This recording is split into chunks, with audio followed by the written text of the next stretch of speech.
وفرعه من سائر الأصول والفروع عبد الله والحداد الأصول وفرعه قدس الله سره منور وبعيد درجاته له الفاتحة. أعوذ بالله من الشيطان الرجيم. بسم الله الرحمن الرحيم. الحمد لله رب العالمين الرحمن الرحيم مالك يوم الدين. إياك نعبد وإياك نستعين اهدنا الصراط المستقيم صراط الذين أنعمت عليهم غير المغضوب عليهم ولا الضالين آمين. إلى حضرة محمد الرسول وإلى حضرة شيخنا البغدادي وإلى حضرة الشيخ أحمد الرفاعي وإلى حضرة عبد الله الصقراني وإلى حضرة الشيخ ابن عربي وإلى حضرة الشيخ عبد الحليم قدس الله سره ونور وعلي درجاته له الفاتحة. أعوذ بالله من الشيطان الرجيم. بسم الله الرحمن الرحيم. الحمد لله رب العالمين الرحمن الرحيم مالك يوم الدين. إياك نعبد وإياك نستعين اهدنا الصراط المستقيم صراط الذين أنعمت عليهم غير المغضوب عليهم ولا الضالين آمين. وإلى حضرة عبد السلام المسيسي وإلى حضرة أبو حسن الزكي وإلى حضرة أبو عباس الموسي وإلى حضرة معبد الأسكندري وإلى حضرة شمطاني الشعراء وإلى حضرة أبي السيد محمد الذي الملك وإلى حضرة الشيخ وربي والشيخ محمد الأسودي قدس الله سره ونور وعلي درجاته له الفاتحة. أعوذ بالله من الشيطان الرجيم. بسم الله الرحمن الرحيم. الحمد لله رب العالمين الرحمن الرحيم مالك يوم الدين. إياك نعبد وإياك نستعين اهدنا الصراط المستقيم صراط الذين أنعمت عليهم غير المغضوب عليهم ولا الضالين آمين.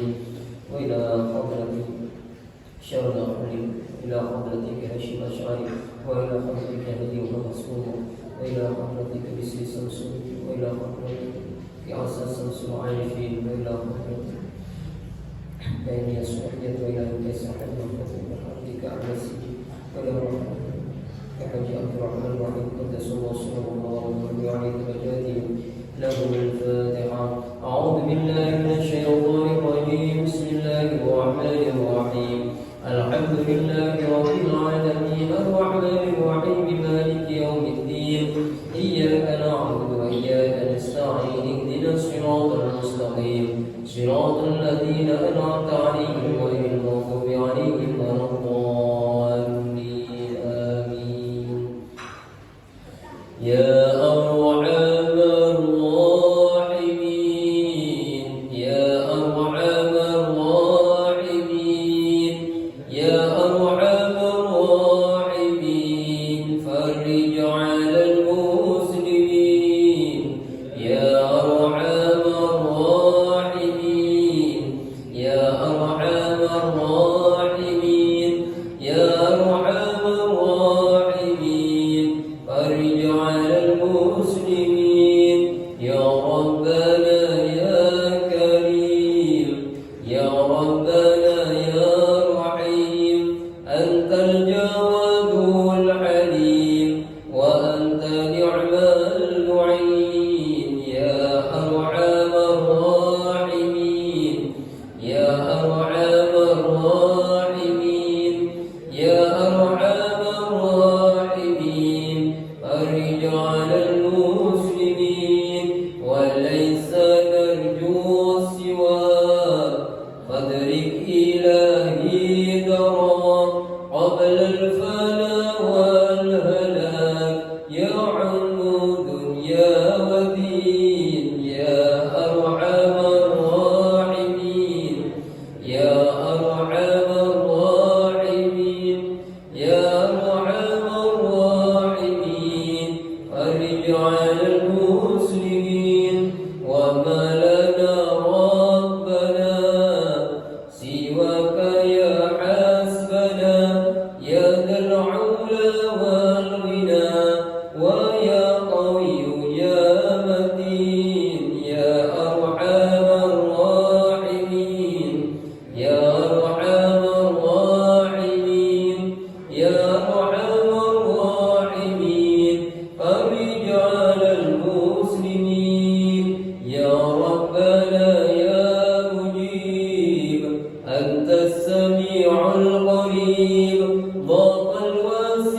الرحيم فانظر إلى المؤمنين يا أرحم الراحمين يا أرحم الراحمين يا أرحم الراحمين فرج على المسلمين بجاه طه الرسول جد ربنا بالقبول وهب لنا كل سول رب استجب لي أمين يا أرحم الراحمين يا أرحم الراحمين يا أرحم الراحمين فرج على المسلمين واغفر لكل الذنوب واستر لكل العيوب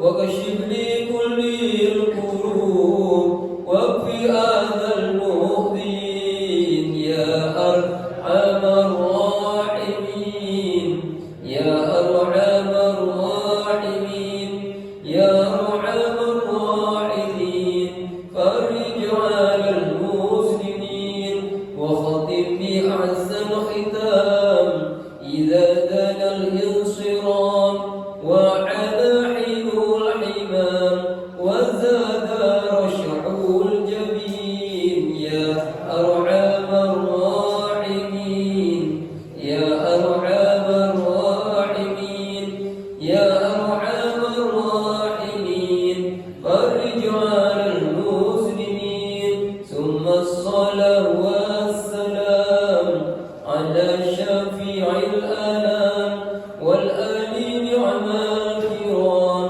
والصحب والتابعين يا أرحم الراحمين يا أرحم الراحمين يا أرحم الراحمين فرج على المسلمين.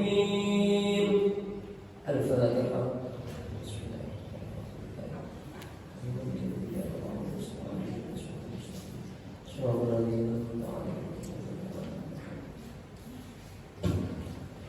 الحمد لله الذي أنزل السكينة في قلوب المؤمنين ليزدادوا إيمانا مع إيمانهم أشهد أن لا إله إلا الله وأشهد أن محمدا عبده ورسوله اللهم صل وسلم وبارك على سيدنا محمد عبدك ونبيك ورسولك النبي الكامل وعلى آله كما يليق بكمالك وعدد كماله أما بعد.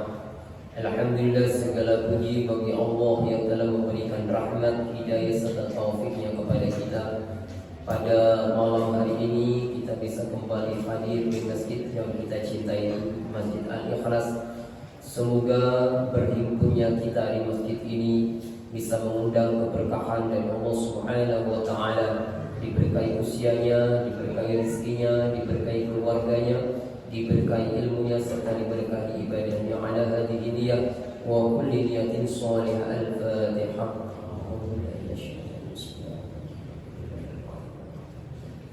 Iyyaka na'budu wa nasta'inu ihdinas siratal mustaqim siratal ladzina an'amta 'alaihim ghairil maghdubi 'alaihim waladdallin. Alhamdulillah, pada malam hari ini kita akan melanjutkan kajian Al-Hikam di sini di dalam kitab yang disusun oleh Haji Salim Wahis sampai pada kalam hikmah yang ke-10 ya, di halaman 22. Sebelum masuk pada kalam hikmah yang ke-10 ini, perlu kembali kita mereview apa yang disampaikan pada pertemuan sebelumnya tentang bermacam-macam cara kita untuk bisa dekat kepada Allah Subhanahu wa Ta'ala, sebagaimana bahwa jalan kepada Allah itu sebanyak nafas makhluknya. Jadi tidak hanya tertentu pada satu jalan, banyak jalan yang dibentangkan oleh Allah Subhanahu wa Ta'ala agar seorang hamba itu dekat kepada Allah. Seperti kita memiliki talent atau memiliki bakat-bakat tertentu, Kadang-kadang kita memang dari bakat itulah bisa memberikan kontribusi dan manfaat bagi orang lain.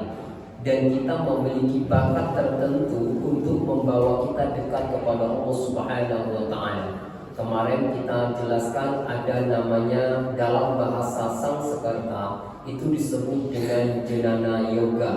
Ada orang yang memang memiliki kecondongan untuk tafakur, untuk merenung. Dengan merenung itu adalah merupakan jalan tercepat untuk mengenal Allah Subhanahu wa Ta'ala. Ada yang disebut dengan bakti yoga. Bakti yoga itu adalah dengan banyak berzikir, merasakan dan menghayati setiap zikir-zikir yang dilangitkan, munajat-munajat yang diuntaikan kepada Allah Subhanahu wa Ta'ala. Dia menemukan kemesraan, menemukan keintiman, menemukan kedekatan dengan Allah Subhanahu wa Ta'ala, bahkan merasakan ketenggelaman jiwanya dalam keagungan Allah melalui zikrullah, melalui berzikir kepada Allah Subhanahu wa Ta'ala. Ada orang yang memang tafakur tidak bisa, karena begitu peliknya tafakur yang akan bisa menggiring orang justru dengan tafakur itu terpeleset pada melamun, ya, pada melamun. Nah, kemudian zikir juga tidak bisa karena kadang-kadang zikir ngantuk. Ya, kan kadang-kadang kalau saya lihat orang yang ikut tahlilan itu sebelum tahlilan dimulai itu mereka itu berbincang, tertawa dan semangat sekali. Tapi kalau sudah masuk zikir langsung ngantuk. Masuk zikir ngantuk. Jadi zikir itu pengantar tidur. Ya, zikir itu pengantar tidur, padahal sama dengan sholat. Sholat itu menumbuhkan yaqdah, menumbuhkan sadar akan kehadiran Allah Subhanahu wa Ta'ala.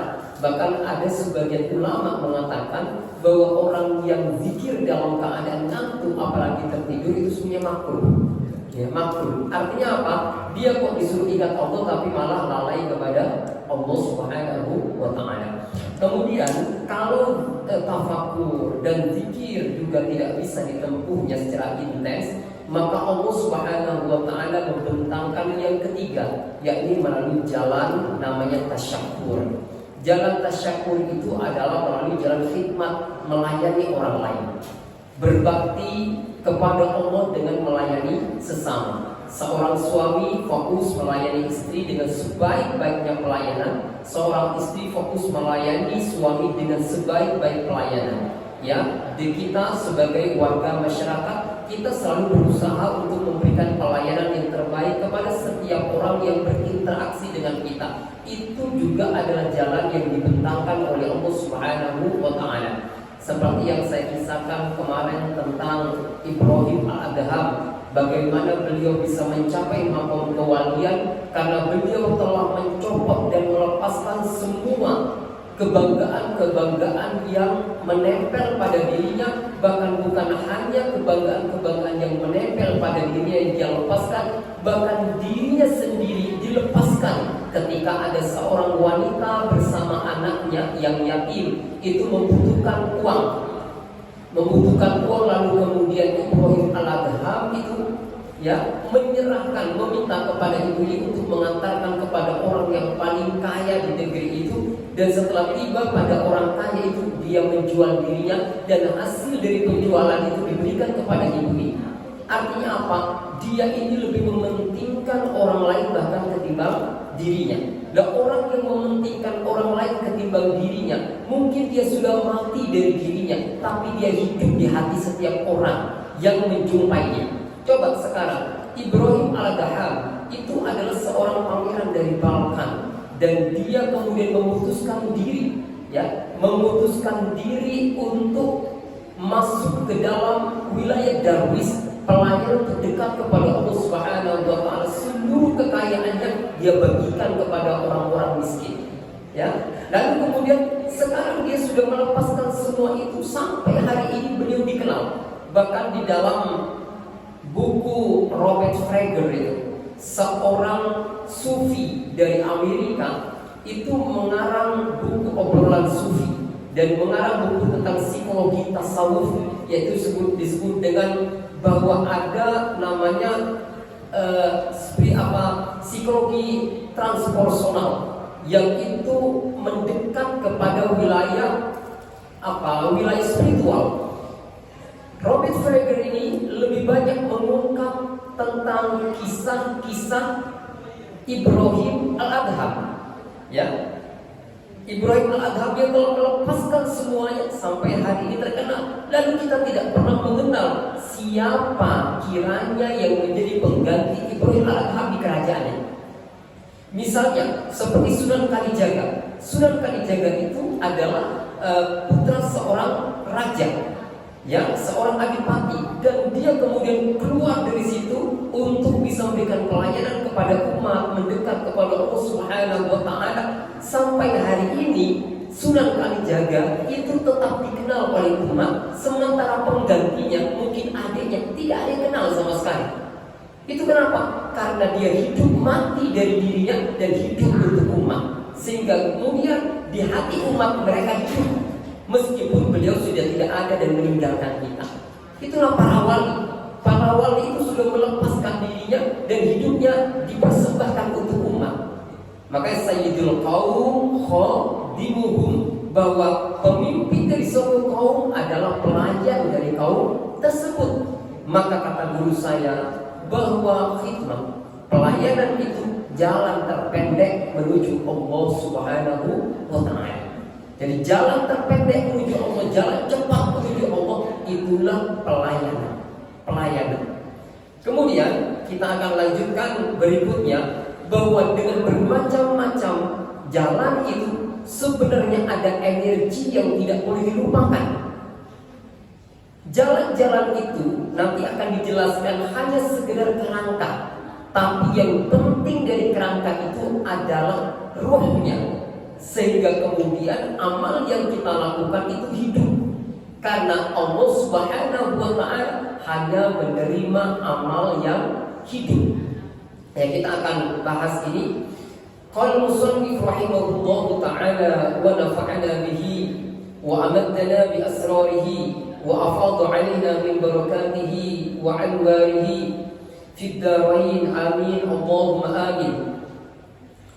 Al-a'malu, adapun amal, suwarun qaimatun, adalah kerangka yang tegak, wa arwahuha, dan adapun rohnya amal, wujudu sirril ikhlas fiha, wujudu sirril ikhlasi fiha, ya, adanya rahasia keikhlasan di dalamnya.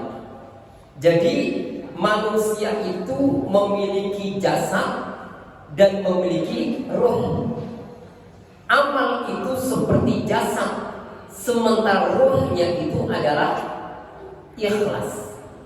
Ya, maka orang yang beramal tapi tidak disertai dengan ikhlas, seperti dia hanya sekedar jasmani tanpa rohani.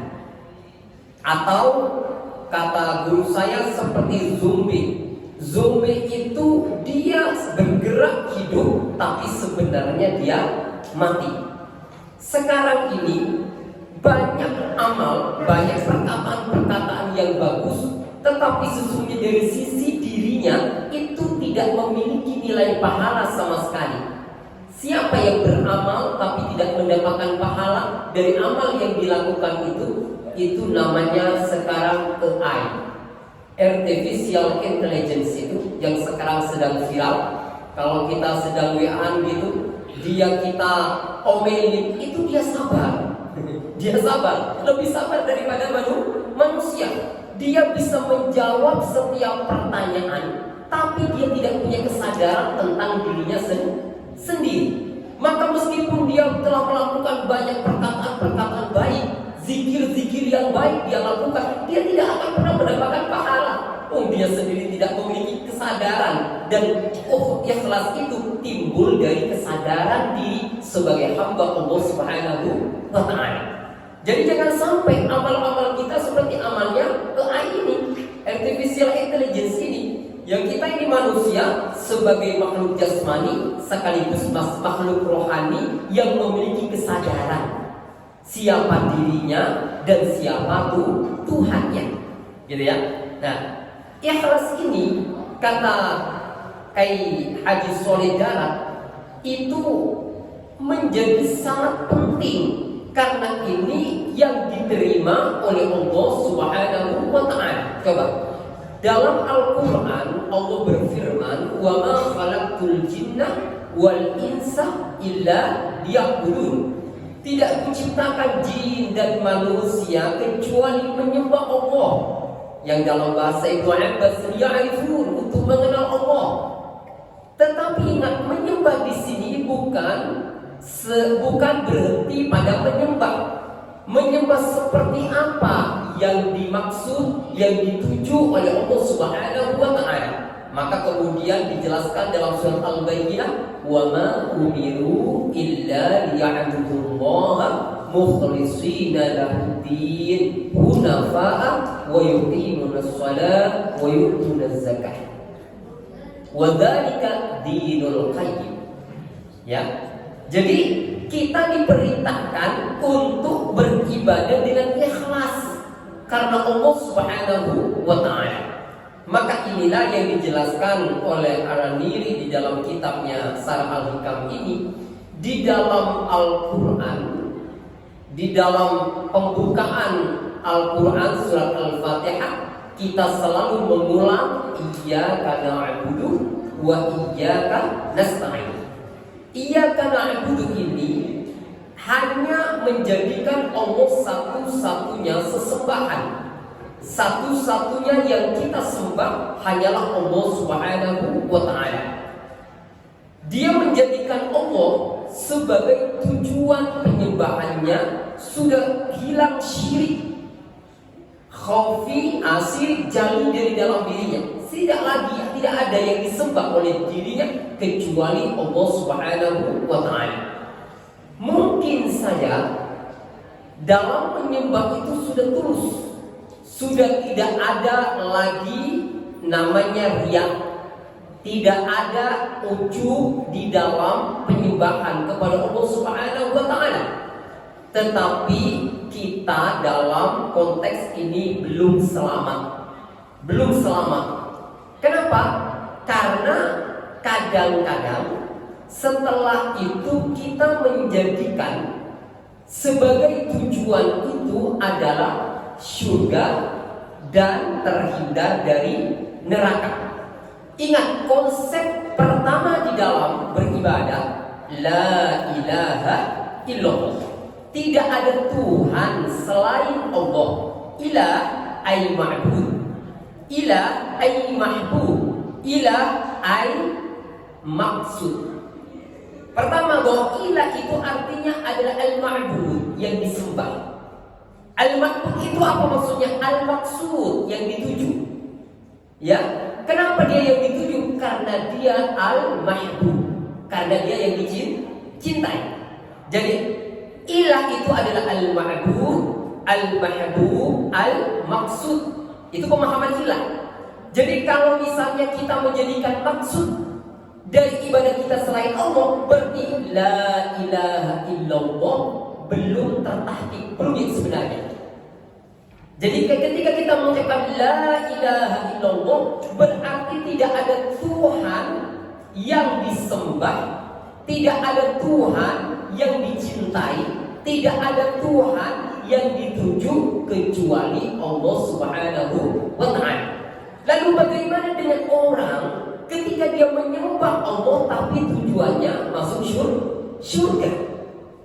Ini sudah bagus, tapi dalam ilmu sufi tasawuf ini masih level pertama. Ya, level pertama. Jadi orang ini belum bisa selamat. Kenapa? Karena yang menjadi tujuan bukan Allah, tapi yang jadi tujuan adalah surga.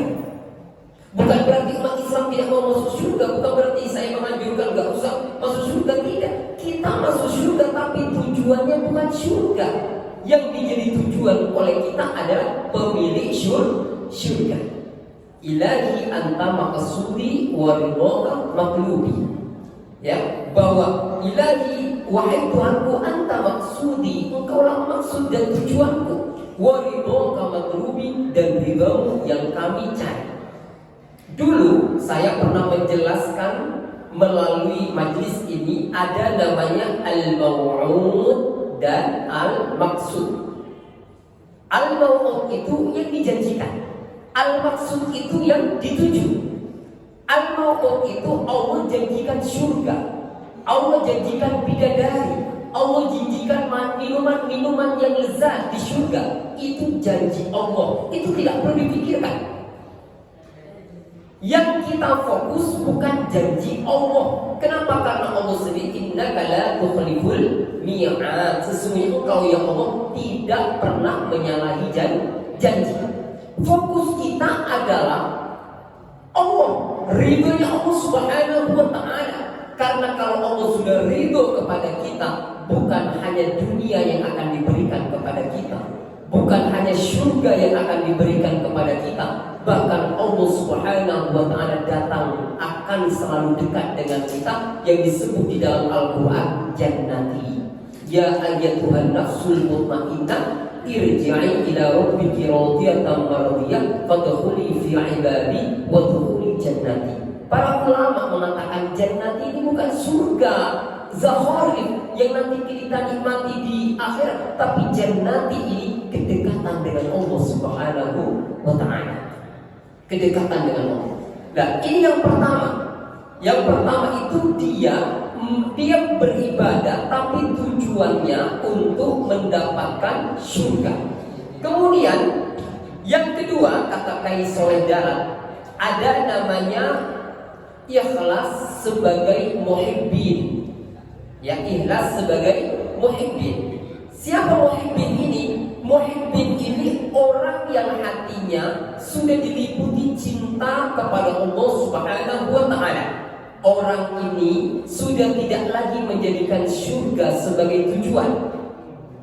Dia beribadah itu karena untuk Allah Subhanahu wa ta'ala, sehingga dia benar-benar mewujudkan apa yang dia ungkapkan, apa? Inna sholati wa nusuki wa mahyaya wa mamati lillahi rabbil alamin.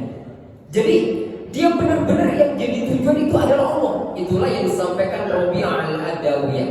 Ya Allah, aku menyembah, hamba menyembah engkau bukan karena hamba takut neraka, bukan karena hamba ingin mendapatkan surga, tapi hamba menyembah engkau karena ingin memuliakan dan mengagungkan engkau yang maha agung. Itulah yang dikatakan oleh Rabi'ah al-Adawiyah. Jadi itu yang dituju adalah Allah Subhanahu wa ta'ala. Dan ketika sudah yang menjadi tujuannya Allah, itu belum beres juga. Kenapa? Karena masih merasa bahwa dia beramal untuk Allah, merasa ada diri yang beramal. Ya, jadi saya punya uang dan uang ini saya berikan kepada dia. Berarti dia sebagai tujuan dari amal saya dan saya yang melakukan amal. Ini masih belum selesai. Kenapa? Ini masih ikhlas sebagai muhibbin. Dia merasa masih ada sebagai yang punya kemampuan, sebagai yang punya ilmu, sebagai yang punya kapasitas. Maka kemudian pada level ketiga itu namanya ikhlas sebagai arifin. Ikhlas sebagai arifin itu benar. Ikhlas sebagai arifin itu orang yang sudah kenal kepada Allah. Ikhlas sebagai arifin itu adalah apa? Orang yang menjadikan Allah sebagai tujuan dan dia beramal itu merasa itu disertai oleh Allah Subhanahu wa ta'ala. Beramal itu karena kekuatan Allah, karena pertolongan Allah Subhanahu wa ta'ala untuk dirinya. Inilah yang penting. Kita ingin masuk ke konsep ini, ke yang terakhir ini. Iyyaka nasta'in. Hanya kepada engkau kami meminta tolong. Artinya apa? Saya ini ya Rob tidak bisa sholat tanpa kau gerakkan hamba untuk sholat. Ya Rob, saya tidak bisa bersedekah tanpa kau gerakkan hamba untuk dan Engkau memberikan rezeki kepada hamba. Karena semuanya itu datang dari Engkau, datang dari kuasa Engkau. Makanya kata Musbah, bagi orang ahli syariat itu sulit untuk bisa ikhlas. Tetapi bagi orang yang arif billah sulit untuk tidak ikhlas. Ya, sulit untuk tidak ikhlas. Kenapa? Kalau orang arif itu sudah sadar yang melakukan semua itu adalah Allah Subhanahu wa Ta'ala. Dia hanya dipinjam sebagai sarana, sebagai perangkat untuk memanifestasikan kebaikan Allah Subhanahu wa Ta'ala. Sehingga dia tidak memiliki ruang sama sekali untuk mengklaim amalnya itu dari dirinya. Ini adalah merupakan penyakit orang yang sudah sepuh. Ini hati-hati, orang yang sudah sepuh usia 70, 80. Saya kan biasanya ngaji kepada orang-orang ngaji pengajian saya itu kadang banyak orang-orang sepuh usia 80. Itu kadang menceritakan. Kadang-kadang sering menceritakan, dan cerita-cerita itu kadang kemudian tiba-tiba tanpa disadari itu menimbulkan ujub. Dulu ini Ustaz yang mendirikan masjid ini saya. Ini kemudian orang-orang ini saya gerakkan untuk beri dana. Ini saya dengan ini yang menggerakkan. Ini pertama, sekarang sudah bagus, bertumbuh, sudah yayasan ini lebih baik daripada sebelumnya. Ini jemaah semakin banyak. Itu untuk apa? Ini sebenarnya bagus. Tetapi ini diam-diam takut-takut ada ujub karena merasa bahwa itu usahanya dia. Ya, merasa itu ada amalnya dia. Padahal itu hanyalah dia peraga Allah Subhanahu wa Ta'ala untuk mewujudkan kemakmuran, ya, kemakmuran agama di lingkungan tersebut. Ya, makanya orang bertakwa itu kata Syekh Abdul Qadir Al-Jailani, orang bertakwa itu tidak punya niat untuk melakukan maksiat dan tidak mengakui taat. Tidak mengakui taat. Jadi kadang-kadang kita ini sudah tidak punya niat maksiat, tetapi seringkali mengakui taat. Ketaatan itu diriku. Ya, ini ya orang-orang yang apa tadi? Orang yang mengalami namanya apa? Sindrom post power syndrome. Ya kan, dia tidak menemukan kebanggaan masa kini, dia kemudian datang ke masa lalunya, dia ceritakan masa lalunya, ya, ceritakan masa lalu, sehingga apa? Ini akan menghilangkan amal-amal itu. Kenapa? Karena ada ujub. Ujub itu kesombongan yang tersembunyi. Ujub itu kesombongan yang tersembunyi karena bahwa merasa amal itu dari dirinya, sehingga kemudian percaya diri sekali bahwa dia nanti akan masuk surga oleh karena amal yang dia lakukan. Ini makanya 3 hal ini harus kita pahami. Kita ini sudah masuk di level yang mana? Yang pertama adalah ikhlas sebagai abidin, sebagai hamba Allah yang menyembah Allah, yakni dia sudah tidak ada namanya riya, tidak ada ingin dihargai orang, tetapi yang menjadi tujuannya itu adalah surga. Atau ikhlas seorang muhibbin, dia sudah tidak lagi menjadikan surga sebagai tujuan, yang menjadikan tujuan itu adalah Allah Subhanahu wa Ta'ala. Namun dia belum bebas dari namanya merasa dia yang beramal, ya, merasa dia yang beramal. Kemudian yang ketiga, ini ikhlas sebagai arifin, orang yang kenal Allah. Orang yang kenal Allah itu menyadari seperti yang disampaikan Al-Quran. Apa yang disampaikan Al-Quran? Wallahu khalaqakum wa ma ta'malun. Allah yang menciptakan kalian dan apa-apa yang kalian lakukan. Ya, Allah yang menciptakan kalian dan apa-apa yang kalian lakukan itu adalah Allah yang telah merancangnya. Hanya saja etika kita, ketika kita melakukan kebaikan, nisbatkan kebaikan itu kepada Allah. Tetapi kalau kita melakukan keburukan, jangan sekali-kali nisbatkan keburukan itu kepada Allah. Inilah etika yang salah dari iblis. Iblis itu menisbatkan dia dikeluarkan dari surga karena Allah, sehingga kemudian Allah kutuk sepanjang kehidupan. Tapi tidak, dengan siapa Nabi Adam, dia menisbatkan kesalahan kepada dirinya sendiri itu etika, itu etika. Tetapi secara tauhid benar memang Allah, tetapi secara etika tidak boleh melakukan itu. Pelanggaran etika itu lebih berat daripada pelanggaran syariat. Ya, karena ini kedekatan dengan Allah.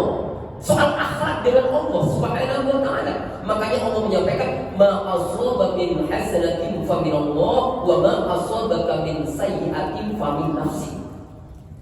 Ya, sesuatu yang menimpa kamu berupa kebaikan nisbatkan kepada Allah. Asabaka min hasanatin fa min Allah, maka itu dari Allah. Wa ma asabaka min sayyi'atin fa min nafsi. Tetapi kalau itu hal keburukan, itu dari dirimu sendiri. Itu yang disampaikan. Maka itu etikanya Nabi Adam luar biasa mulia. Apa kata Nabi Adam? Rabbana zalamna anfusana wa illam taghfir lana wa tarhamna lanakunanna minal khasirin. Dia tidak menyalahkan siapa-siapa, dia salahkan dirinya sendiri. Itu Nabi Adam alaihissalam. Ya. Jadi kata guru saya, di dalam ibadah itu ada 4 kategori sebenarnya. Pertama, tolabul dunia. Kedua adalah tolabul akhirah. Yang ketiga adalah tolabul maula. Yang keempat adalah tolabul maula bil maula. Tolabul dunia itu apa? Dia beribadah tapi fokusnya untuk mendapatkan dunia. Tentu saja ini tidak hanya sekedar menjangkiti orang-orang non-muslim. Kita yang mengaku Islam bisa saja terjangkit dengan penyakit ini. Dia beribadah untuk mendapatkan dunia, sholat duha sampai berrokaat-rokaat untuk bisa menimbun kekayaan yang banyak, baca waqiah untuk bisa kaya raya. Semacamnya ibadah-ibadah yang dilakukan itu fokus dan orientasinya untuk mendapatkan dunia. Ini adalah ibadahnya orang munafik. Dia menghadap kepada Allah, tetapi sebenarnya di dalam hatinya dihadap itu ada dunia. Bukan kayak menjadi tujuan itu yang dihadap. Misalnya kita ini berpikir nanti aku akan menemui Santi, ketemu Santi. Belum sampai di rumahnya Santi, pikiran kita, hati kita sudah dikuasai oleh wajahnya dia.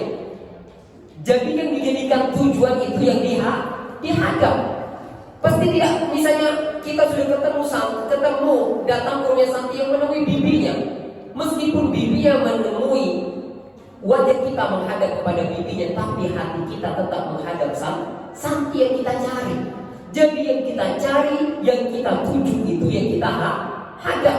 Makanya ada orang beribadah, Allah Akbar, ini dapat uang, Allah Akbar, Allah Akbar, menghadap kiblat, tapi hatinya menghadap kepada yang apa? Yang dituju, uang itu. Saya uang itu tidak, kata guru saya, uang itu jangan di depan, uang itu di belakang saja. Jadi yang dihadap itu tetap Allah. Karena nanti kalau uang yang kau hadap ini, uang ini menghalangi kamu dengan Allah Subhanahu wa taala. Ada aku, ada Allah, ada yang kita inginkan dan ada Allah. Berarti kan ini jadi penghalang kita untuk terhubung dengan Allah Subhanahu wa taala. Kemudian yang kedua tadi ada tolabul akhirah, mencari akhirat. Ya, nggak apa-apa, saya ini nggak punya apa-apa di dunia, yang penting nanti saya bisa merasakan nikmatnya surga, merasakan bidadari, merasakan minuman. Itu tuh dia apa? Katanya Imam Al-Ghazali, dia bersabar mendapatkan sedikit dari kehidupan dunia ini untuk nanti dia mendapatkan yang banyak dan melimpah di akhir. Yaitu kan namanya dalam bahasa ESQ sekarang disebut dengan emotional quotient, kecerdasan emosional. Ya, ada seorang anak itu di dalam kajian ESQ itu ada seorang anak diberi permen. Kalau kamu tidak mau permen ini, tidak mau ngambil permen ini, nanti akan kuberi lebih banyak lagi. Yang ngambil karena terburu-buru, yang ngambil kamu gak dapat lagi. Ada satu orang yang menahan diri untuk tidak ambil permen itu, dia dapat banyak. Ternyata setelah berjalannya waktu, orang yang menahan diri untuk tidak makan permen itu jauh lebih sukses daripada orang yang ya orang yang meminta segera untuk dapat permen itu. Itu namanya excuse. Nah, ini orang ini menahan untuk tidak mendapatkan kenikmatan-kenikmatan dunia agar nanti dia bisa mendapatkan kenikmatan-kenikmatan di akhirat. Ini namanya tolabul akhirat. Kemudian yang ketiga adalah tolabul maula. Tolabul maula ini adalah dia mencari Tuhan. Jadi yang menjadi tujuan itu hanyalah Allah Subhanahu wa taala. Ya, namun meskipun dia menjadikan Allah sebagai tujuan, masih merasa bahwa ada yang menuju siapa dirinya kepada Allah Subhanahu wa taala dengan kekuatan dirinya. Nah, maka yang terakhir ini yang disebutkan tadi arifin, ya, ikhlasnya para arifin adalah tolabul maula bil maula. Dia mencari Allah dengan Allah. Mencari Allah dengan Allah. Dia menjadikan Allah sebagai tujuan, dan dengan Allah dia menuju kepada Allah, dan dari Allah dia menuju kepada Allah. Itulah kata bahasa para ulama, itu namanya ilallah, billah, ma'allah, dan billah. Dia menuju kepada Allah, bersama Allah, dan dari Allah Subhanahu wa ta'ala, sehingga tidak ada jejak dirinya dalam perbuatan yang dilakukan. Ya. Nah, ini kita alhamdulillah sudah sampai di makom pertama, udah bagus menjadi abidin ini. Ya, yang dia beramal, kita beramal untuk mendapatkan syurga, karena syurga memang tidak dilarang, karena itu dijanjikan oleh Allah Subhanahu wa ta'ala. Tetapi kita akan mendapatkan sesuai dengan niat kita. Innamal a'malu binniyat wa innamal likulli imri'in ma nawa. Nah, ini saya mengutip apa yang disampaikan Imam Nawawi dalam At-Tibyan. Beliau menyampaikan hadis Rasulullah Muhammad SAW, innama yu'atun nasu ala qadriyatihim. Hanya saja manusia diberi sesuai dengan kadar niat mereka. Kalau niatnya mendapatkan dunia, ya dia akan mendapatkan dunia, dan tidak akan pernah, katanya Allah, tidak akan pernah saya kecewakan dia. Tetapi kehidupan akhirat dia tidak akan dapatkan apa-apa. Jadi sesuai dengan niatnya. Innama yu'atun nasu ala qadri niyatihim. Hanya saja manusia diberi sesuai dengan kadar niat mereka.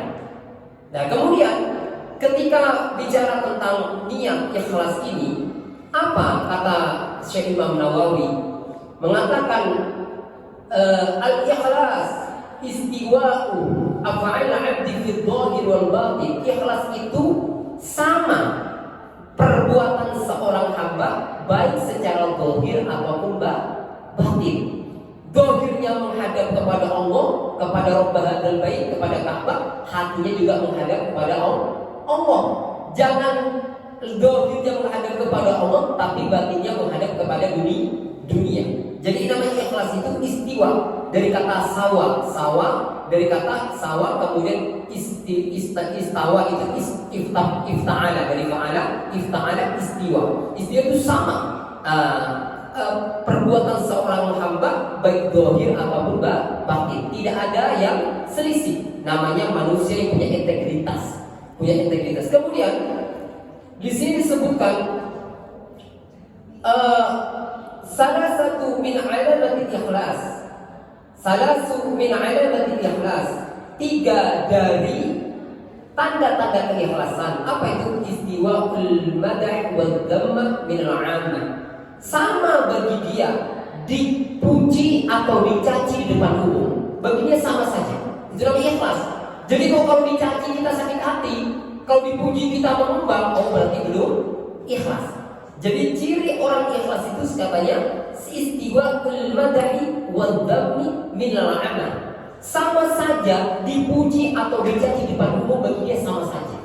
Itu namanya ikhlas. Jadi kok kemudian ada orang mencaci maki kita kemudian sakit hati, berarti diujian keikhlasan untuk mendeteksi apakah kita ikhlas di dalam beramal atau tidak. Ya, kemudian wanisyanu ru'yatil a'mali fil a'mal, dan dia lupa untuk melihat amal dari semua amal yang dilakukan. Dia tidak melihat amalnya, sudah lupa dengan amalnya. Kan ada orang yang lupa dengan saya tadi, kamu dulu pinjemin uang saya, aku lupa aku pernah pinjemin uang kamu. Nah itu namanya dia lupa dalam amalnya. Dia bukan berarti dia tidak beramal, dia lupa dengan amal-amal yang dilakukan. Kenapa? Karena sudah lepaskan kepada Allah Subhanahu wa Ta'ala. Ya, waqtidu sawabil a'mali fil akhirah, dan dia mendapatkan pahala amal di akhirat. Ya, dia mendapatkan amal di akhirat. Jadi tujuannya itu al-akhirat, bukan lagi dunia. Ini sudah masuk kategori ikhlas. Jadi orang-orang yang menjadikan orientasi akhirat itu sudah disebut ikhlas dalam konsep ini. Tetapi ada ikhlas level 2 tadi, ada ikhlas level 3. Ikhlas level 2 itu apa? Dia menjadikan Allah sebagai tujuan dari amal-amal yang dilakukan. Ikhlas level 3 adalah dia menjadikan Allah sebagai tujuan dan merasa yang menggerakkan dia mencapai Allah itu adalah juga Allah Subhanahu wa Ta'ala. Ini jadi, tapi ingat bahwa Fudail bin Iyad mengatakan tarkul amal li ajli nas riya. Adapun meninggalkan amal karena manusia itu riya. Misalnya aku mau sedekah, aku nanti takut di orang, aku takut riya. Itu namanya riya. Ya, meninggalkan amal karena manusia itu namanya riya. Jadi kan kita aku sudah depan hukum nggak mau deh, takut saya riya. Itu justru riya. Yani tarkul amali li ajlin nas riya'un. Jadi meninggalkan amal karena manusia itu namanya riya. Wal amalu li ajlin nas syirkun. Ya, dan beramal karena manusia itu juga apa? Syirik. Jadi maju mundur ini sama-sama kena, ya kan? Kita meninggalkan karena manusia itu riya, melakukan amal karena manusia juga syirik. Apa katanya? Wal ikhlas ayyu'afikallahu minhuma. Dan ikhlas itu menyelamatkan manusia dari keduanya. Dia udah beramal, ada manusia atau tidak, saya beramal karena Allah. Ya, itu namanya ikhlas. Maka kita konsep yang terakhir yang disampaikan oleh musannif ini, sahih amalaka bil ikhlas wa sahih ikhlasuka bit tabarri min al hauli wal quwwah.